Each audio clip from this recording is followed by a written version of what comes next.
안녕하십니까, 조로입니다. 네, 오늘은 이거 진짜 많이 공감하실 것 같은데 최악의 상사 유형을 좀 정리를 해보려고 해요.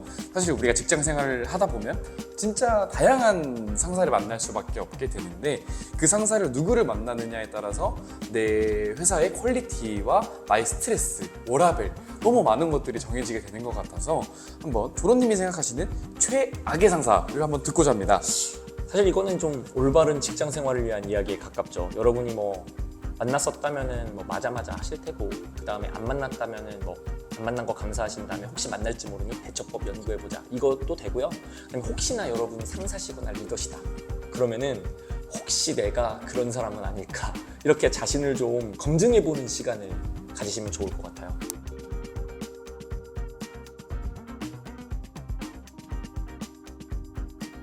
그러면은 여기서 좀 아셔야 할 게 있어요. 하나는, 제가 이렇게 상사나 나중에 직원, 후배 이런 얘기를 할 때 좀 주의해야 될 게, 내가 생각하는 상사에 대한 평가, 리더에 대한 평가가 회사 모든 사람들이 동감을 하고 그 상사를 거쳐간 대다수가 그렇게 말한다면 그 상사가 잘못된 게 맞을 거예요, 그 리더가. 근데 만약에 누군가가 아닌데 하면서 반론을 제기한다거나 아니면 소수의 몇몇만 그리 생각하고 있다면은 이것은 어쩌면은 그 상사만의 잘못이 아닐 수도 있어요. 무슨 얘기냐? 모든 인간관계는 주거니 받거니 하는 거기 때문에 어쩌면은 내가 잘못한 걸 수도 있다는 생각을 해서 서로 좀 약간 그 상사만 잘못한 게 아니라 내 태도를 좀 되돌아보자, 이런 것도 좀 생각을 하고 싶어서 전체적인 모든 사람이 이렇게 말하면 그 사람 잘못된 게 맞다, 이 정도로 생각하면 될 것 같아요. 자, 그럼 이제 한번 우리 이런 걸 명심하고 들어가 보도록 하겠습니다. 그러면 첫 번째 가장 최악이었다 하는 상사가 좀 어떤 유형이었을까요? 이거 같은 경우에는 저는 작은 실수에도 관대하지 못하는 리더, 그리고 항상 긴장감만 불어넣는 리더, 이런 걸 좀 말씀드리고 싶어요. 일단 이런 분들은 좀 항상 못마땅해 하면서 좀 우리들이 의견 제시하기도 좀 무섭게 만드는 사람, 이런 건데, 일단 이런 상사가 최악인 이유는 사실 사람의 자존감을 꺾기 때문이 아닌가 싶습니다.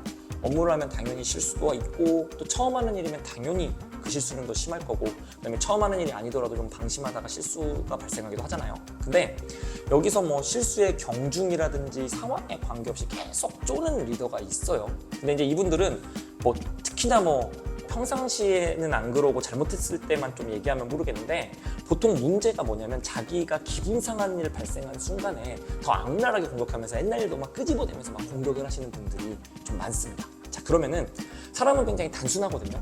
뭐냐면은 우리들 알잖아요. 잘한다 하면 일 잘하고, 못한다 하면 일 못하는데, 이렇게 내가 리더한테 까이는 상황이 반복되다 보면은 점점점 주눅 들어가지고 안 할 실수를 하게 돼요. 그것 때문에 문제가 좀 심하다고 말씀드리고 싶어요. 팀이 망가지는 건데, 팀원의 실력을 오히려 떨어뜨리고 사기를 꺾고, 그래서 최악의 리더는 남을 심하게 갈구는 사람이다, 이렇게 생각을 합니다. 저는 이것의 경우 좀 리더님들도 좀 조심하시면 좋겠는 게, 마음에 안 드는 일 발생하면 사실 해당 친구 불러가지고 1대1로 좀 말씀하셨으면 해요. 화내도 돼. 그 1대1로는 화내서 해결될 일이라면 화내도 되는데, 그거 알아먹을 친구면은 내가 화내고 나면 더 잘하겠지. 근데 남의 앞에서 그 사람을 깔아뭉개면 안 되는 거예요. 사람의 자존감을 꺾고 마음속에서 앙심을 품게 만드는 일인데, 그것이 여러 사람 앞에서 갈구는 것이다. 이거 좀 조심하셨으면 좋겠고, 그리고 팀원 입장에서는요, 이런 분들 만나면은 사실 여러분들 그냥 좀 한 번쯤 개겨주고, 좀 내가 그냥 꿈틀 좀 해주고 이런 걸 좀 보여주는 모습을 좀 보여서 그냥 팀장이 일방적으로 나를 갈구지 못하게끔 만드는 게 좀 필요하다고 저는 생각을 합니다. 그 다음에 여러분의 이제 또 리더님들이 또 세상의 모든 아픔과 슬픔을 혼자 짊어지시고 우리들한테 굉장히 우리 회사 지금 상황 어렵다, 우리 팀 어렵다, 이렇게 나쁜 말만 전파하시는 분이 있는데, 이것도 팀을 부정적이게 만들 수 있으니까 이것도 좀 조심해줬으면 좋겠다, 이런 걸 좀 얘기 좀 하고요. 참고로 이런 얘기도 들어요. 우리 회사 문화가 그렇다, 우리 업권은 이러이러한 이유로 좀 분기가 필요해서 그렇게 내가 하는 거다, 이렇게 말씀하시는 분인데, 이거 전부 다 불슛입니다. 그냥 그 리더분들이 성격 안 좋은 거지, 착하게 설득하려면 얼마든지 설득할 수 있어요. 그러니까 여러분들 그런 리더 만나면 그분이 잘못된 게 맞으니까 여러분들 참지 마시라, 이렇게 좀 말씀드리고 싶고, 두 번째 유형이 또 궁금하기도 한데, 마이크로 매니징 좀 궁금하긴 했거든요. 마이크로 매니징이라는 게 정말 힘든 일이잖아요. 이런 상사들 좀 어떠신가요? 이거 같은 경우에는 사실 제가 두 번째 말씀드릴 게, 마이크로 매니징 하시면서 사사건건 간섭하면서 그리고 갈구고 힘들게 하는 상사, 이거 사실 사실 맨날마다 사람들이 순위 같은 거 평가하면 최악의 상사 최고로 꼽히는 게 이거거든요. 근데 이게 왜 그러냐? 우선 이런 리더들은 권한위임도 못하고 못하는 팀원들한테 불평불만 가득하고 계속 쪼기만 바쁘신 분들이 되게 많아요. 무엇보다도 라떼는 안 그랬는데 막 이렇게 말씀하시면서 나는 잘했는데 쟤는 왜 못하지? 이런 생각 굉장히 많이 하시거든요. 근데 이게 지금 위험의 신호탄이에요. 유명한 좀 말이 있어요. 나는 고성과 팀원이었지만 지금은 마이크로 매니저입니다. 이런 말이 있는데 내가 한 만큼 해주길 바라고 나는 옛날에 잘했으니까 그렇게 따라와 주길 바라는데 또 실력이 없으면 열정이라도 가져오길 원하고 아우 짜증이 나는 거야 너무 못하니까 계속 갈구고 한숨 쉬고 이러면은 아까 전에 앞에 말했던 것처럼 사람이 주눅 들게 돼요. 이걸 경계해야 됩니다. 조직은 그렇게 되면 아이디어 내기를 꺼려하고 팀원은 아침에 출근하기 싫고 그 상태가 지속되면 팀장은 자신만 열정적이고 팀원은 수동적이라고 욕을 하기 시작하거든요. 근데 이런 상사들 진짜 위험하고 보통 특히 첫 리더에서 좀 많이 나와요. 처음 리더를 하시는 분들이 그거를 잘 못 놓고 자신이 바라보는 사람을 바라보는 눈과 자신이 생각하는 그 사람이 해줬으면 하는 거를 못 놓고 이런 일이 발생한다. 이런 리더분들은 좀 그 리더의 리더분들이 좀 힘을 빼주시고 좀 잘 이렇게 인도하셔야 되는데 그게 안 되시면 팀원들이 계속 힘들어하고 막 도망치게 돼요. 한번 알을 깨고 나오시고 권한을 위임하고 밑에를 좀 키워주면서 믿는 법을 좀 익히셨으면 좋겠다. 이런 말씀을 드리고 우리는 그런 상사 만났을 때 어떻게 해야 되냐? 이 얘기를 좀 돌려서 말씀해 주시면 좋은데 힘 빼시라는 거를 근데 어려워요. 그래서 사실은 이거는 리더의 리더분께 돌려가면서 좀 설득을 좀 해달라고 말씀드리는 게 좀 좋을 것 같아요.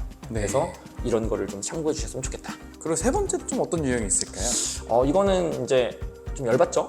예, 책임 전가를 좀 잘하고 성과를 가로채기를 잘하는 팀장. 얄미운 상사죠. 특히 이제 뭐 제일 짜증나는 건 좀 당해봤는데 보고 같이 들어갔는데 같이 만들었고 본인이 승인했어.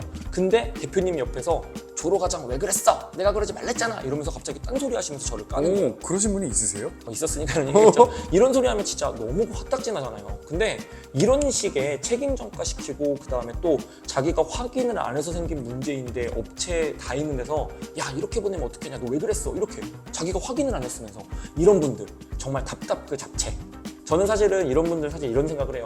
처자식 생각해서 회사 생활을 오래 하시려고 그런 건 좀 알겠는데 우리도 처자식 다 있고 그다음에 내 직장도 소중하니까 제발 그러시면 좀 곤란하다 이런 얘기를 좀 드리고 싶고요. 이런 분들 만나면 사실 우리가 좀 회사를 포기하게 되죠. 리더가 우리를 보호해주지 않는다는 생각, 그다음에 리더가 오히려 나의 성과를 가로챈다는 생각을 하면 회사의 정남이가 떨어지기도 하고 조직에게 충성을 바랄 수가 없어요.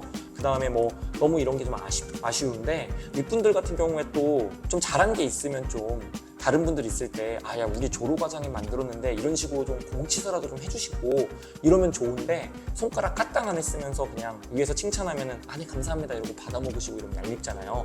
이런 거를 좀 지양해 주셨으면 좋겠다. 어차피 밑에 사람이 크면 나도 같이 크는 거라는 생각을 하시고 밑에를 팍팍 키워주시고 기 좀 살려주시는 거를 좀 추천을 드려요. 그래서 이런 부분도 윗분도 조심하시고 우리는 그런 분 만났을 때 어떻게 해야 될까요? 이거 좀 어려운 것 같아요. 잘 안 변하실 것 같아서 어쨌든 이 정도로 이제 3번 더 마무리 짓도록 하겠고요. 네, 그러면 이제 좀 마지막 유형을 좀 말씀해 주시면 좋을 것 같아요. 이거는 자신이 업무 1도 진행 안 하면서 세상 바쁜 척하면서 외부 정치질에 올인하는 리더. 이거 엄청 열받아요. 특히 대기업에 좀 많은 것 같은데 일단 기본적으로 여러분 일하다 보면 리더가 결정해줘야 되는 것도 많고 그다음에 실제 실무로 좀 뛰어줘야 되는 것도 있고 가가지고 본인이 풀어줘야 되는 것도 있어요. 윗사람끼리 얘기해야 되는 것도 있잖아요. 근데 외부 회의니 뭐 출장이니 그룹사 만나러 다니니 실장님이 골프 치니니 술 마시느니 이런 얘기하면서 정치질에 올인을 하고 일을 하나도 안 하는 리더 만나면 정말 짜증나죠. 그래서 이게 이제 힘든 게 일은 일대로 다 하고 있는 팀원들은 이곳저곳에서 업무 진행 안 되니까 욕 바가지로 먹고 다니는데 커버 쳐주기는커녕 자신이 제일 바쁜 사람인데 왜 이딴 거 가져와가지고 나 귀찮게 하는 거 화를 내는 사람이 이런 거 너무 짜증이 나잖아요. 그래가지고 저는 이런 분들 좀 만나면은 너무 피곤하고요. 그분들 같은 경우에 사실 어떻게 그 개선이 불가능하기 때문에 이거 참고 버티시다가 딴 팀 도망가시거나 아니면은 좀 위에 윗분에게 말씀하시면 되는데 위에 윗분은 또 이 사람의 정치질에 녹아가지고 우리 말 듣지도 않아요. 그래서 저는 이 유형이 제일 짜증나는 유형이라고 좀 말씀드리고 싶어요. 오늘은 약간 최악의 상사 유형들을 정말 다양한 유형들을 좀 보게 된 것 같은데 이런 분들을 안 만나셨으면 행운이고 앞으로 만나셨으면 잘 대응하셔서 살아남기를 바라겠습니다. 네, 다른 상사 유형도 많지만 그런 것은 댓글로 제가 한번 써보도록 하겠습니다. 감사합니다.